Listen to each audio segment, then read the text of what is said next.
நம்ம வீட்டுக்குள்ளே யார் வந்தாலும் ஃபஸ்ட்டு காலடி எடுத்து வைக்கும்போதே சொல்லுவாங்க ஒரு தெய்வீக மனம்னு சொல்லுவாங்க சில பேர்.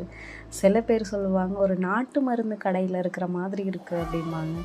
சில பேர் கேட்பாங்க யாருக்காவது குழந்த பிறந்திருக்கா அப்படின்னு கேட்பாங்க. எல்லாத்துக்குமே காரணம் இந்த மூலிகைகள் மட்டுமே.